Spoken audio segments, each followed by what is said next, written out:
Hi, my name is Joe McNally. I'm a photographer for a long time.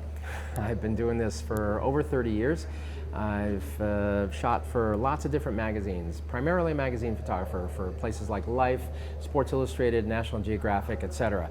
And I'm here just talking with Marc about kind of the underpinnings of being a good photographer, or how to get better, which is frankly, something that you're doing whether you're in your first year of photography or your 30th year of photography. You're trying to get better, and Marc and I are going to talk about it. Joe? Hey, finally, yeah. Finally meeting up. This is awesome. All right, so what is your passion when it comes to photography? Everything. Okay. I've always loved being a photographer. I love it more now even than when I was back in school, which is a long time ago now. And it's not even a sense of, my own mortality or anything like that. I think it's a realization of how precious and how finite the time is behind the lens, which is what you live for. Given the nature of photography now, things are happening faster, budgets are tighter, your play time in the field, if you will, is shorter, even for big magazines like the National Geographic. So I really come to value that time, because an awful lot of effort, energy, time, money, and all that sort of stuff funnels down to literally, 125th of a second. Right. You do a lot of crazy stuff, hanging out of helicopters and stuff. We do a fair amount, yeah. I mean, it's about getting your camera in a different place, which I've kind of talked about a little bit. Sometimes, the world is very much photographed. It's seen, in its totality, pretty much, or you always think that there's nothing new in the world. But there could be a fillip of difference that you can introduce to a scene simply by trying a new angle or getting your camera in an unusual position. Sometimes it takes more effort than others. Well, the one I saw that really knocked me out was the one over the Hollywood sign. Okay, Tell me about that shoot. Well, that actually, all credit to the daring and trusting level of rapport with Michelle Yeoh. She is a stunt actress. In addition to being a fine dramatic actress, she was trained in the martial arts. She was a ballet dancer. She has this phenomenal physicality, if you will. And so when I approached her to do that shot, her agent said, "No way," and she called back and said, "Yeah, I'll do it." And she's very physical, she's very daring, she had been in Jackie Chan movies, really? As a stunt, actress. Speaking of. And she had also been a Bond girl, and she does a lot of her own stunt work on the film. So she was willing. We tested out the wires. We went flying. It was a shot that cost the National Geographic probably the better part of $20,000. Stunt helicopter, pilot, rigger, all that sort of stuff, test flights. We had to indemnify the entire city of Los Angeles pretty much, because I was shooting film at the time, and you drop a roll of film up there, not that there was anybody underneath of us, it's just woods and forest, but you have to be careful about this stuff. So we had to establish a temporary helicopter base in the Hollywood Hills. Lots of stuff go into a shot like that. So when you are up there, I think probably we flew for about a half an hour. Okay. And then we landed again. So months of planning went into a half an hour of shooting time. That's a good example of kind of some of the things that I've done anyway. Not bad. You got a lot of stuff in your toolkit. Yeah. Can you kind of give us an idea, what are the key elements, the key things that you use every time you pick up a camera, or even before you pick one up? Well, there is a bit of a mental process. I think there's a mental rigor that comes along with having done this a long time, and that I urge young photographers to go through, to imagine the job, to pre-visualize the job, think your way into it. Don't be afraid of your imagination. Wrap yourself around it. Also, it's important to not just do jobs that are money-driven. Also, make sure you find yourself an area of assigning or self-assigning that is propelled by the sheer love of the image that you think you're going to get. That drive always has to be there. So all of that comes into play. And when I go out on assignment, I do have a mental checklist, of things. Have I done my research? What are the prevailing conditions where we are going to? What am I likely to get into? Backstop yourself with equipment and redundant equipment in case something goes wrong. All those sorts of safeguard actions that you take just instinctually, after having, experienced things that have gone really wrong, over time. And then when you get in the field, first and foremost, before you take your camera out of the bag, and this is about people, because I am a people photographer, I'm not a still life guy, is human relations. Make sure you walk in and you are a decent human being, that you are approachable, that you are honest with people, that you're direct, that you relate to them, and that you understand that the process of taking pictures of them could produce, a certain vulnerability on their part, that it's kind of scary to get in front of someone's lens. It might be scary with the idea of being in a national magazine. All those kinds of things. First and foremost, when you're on location, you got to deal with the humanity of the situation and build some sort of rapport before you take those cameras out of the bag even.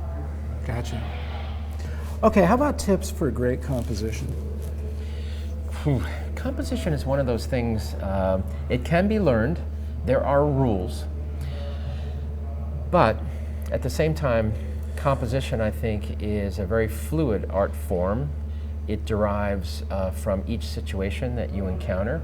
Sometimes it derives in a certain level of mechanics, I guess you would say, from the mission of the photograph. Who's the most important person, or what's the most important element? Obviously, then that element should be prominent, on some level. Right. So, because if your editor says, go get a picture of, good old Charlie over here or something, and Charlie's this big in the photograph in the back, that's not accomplishing the mission. So sometimes your composition is driven by the mission of the photograph.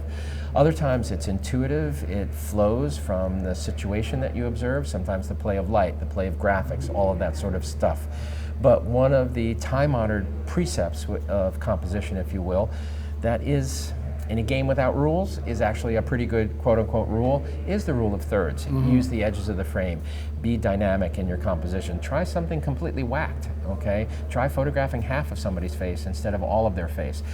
Try, distortion, as part of your graphical or compositional effort, that all of a sudden the building's keystone and things get a little zoomy that are not quote-unquote correct, but are graphically dynamic and actually might lend themselves to a picture that grabs somebody's eye.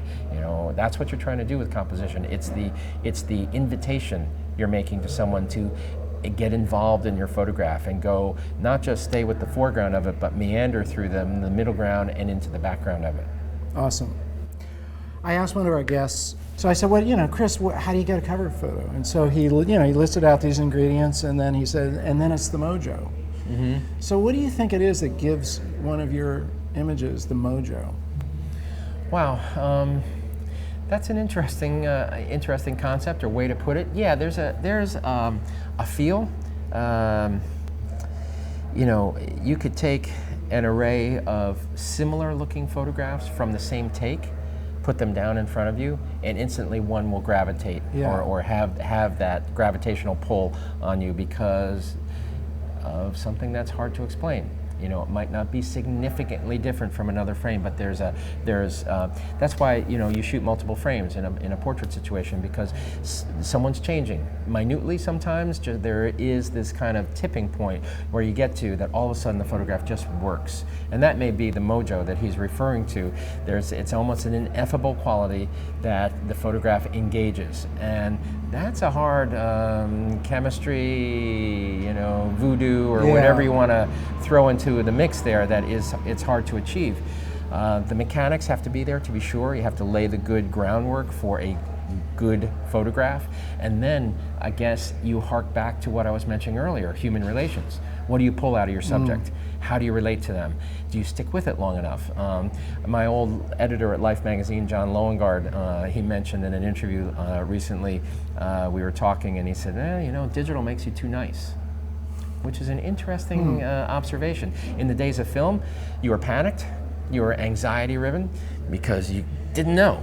You got those 36 exposures. One more roll, and it gave you that kind of angst that sometimes propelled you and the subject right over the edge into the territory of what could be construed as a sublime photograph. Interesting. With digital, that's nice, that looks good. Yes, okay, thank you. And so hence John's theory that digital makes you too nice. It might lead you to be maybe a little overconfident, or stop short of where you might have gone if you were really your more typically angst-ridden, anxiety-prone, insecure photographer. Edge. Getting that edge. Okay. Yeah. Any tips for lighting? Light is language. Think of it that way. That would be my main tip, if you will, or advice. Too many photographers are scared of light. I think, especially young photographers, especially starting out, understandably. Yeah. Flash and or available light. Like, oh, how do I make this work? You wander around, you kind of know good light when you see it, but for some folks it's maybe more instinctual than others. But you have to think of this phenomenon known as light as your language, your vocabulary. It's all of your adjectives, your descriptors, how you're embellishing the scene and making it rich and lustrous and beautiful and attractive and noteworthy and all those things that are going to take this visceral experience that you are having right here and right now and make it a visceral experience for someone who's not there. I mean, you can stand on the edge of the Grand Canyon and go, oh my God, this is beautiful, and go click and bring it back to somebody, and they're going to say, a bunch of rocks. Grand Canyon. But if you inform the photograph, if you compose well, use light well, all that sort of stuff, then you make a beautiful photograph of Grand Canyon that makes someone want to be there. That's a step that light can take you forward with, if you use it well. Cool. Any final tips for our viewers who just want to become better photographers? Stick with it, man. Tenacity is not spoken of, all that often because it's not that glamorous. If you get discouraged easily and just come back and say, oh, this picture isn't anything like what I had hoped for or saw or anything like that, it will A, become not so much fun, and B, lead you to kind of only reluctantly pick up the camera or maybe not pick up the camera at all. So you have to love this and you have to be very tenacious about it, because understand that those really good photographs are few and far between. Even for the legendary great photographers, the ones who went before, those photographs that we remember, do you think they made those photographers? Do you think those dropped from trees? No. Sometimes it takes years, to get to a point where you're consistently making good photographs. And then even when you're making good photographs on a regular basis and you're satisfying your clients and you're making a living and all of that, the great photographs, the one that really kicks, the one that makes your heart skip, those are occasional events, even after you've been doing it for a while. Joe, thanks for joining us on Advancing Your Photography. All right, thank you. Really great to hear your take on everything. Appreciate it. Thank you very much. You've just heard a whole series of very usable tips from Joe McNally. How he approaches a shoot, his advice for composition and lighting, and even how he gets that mojo, the magic in a photograph. Be sure to subscribe now. You don't want to miss any of our videos coming up. Hey, I really love it when you like us. I love to read your comments. And be sure to subscribe to me on Instagram. Until next time, get out and capture your own images of life.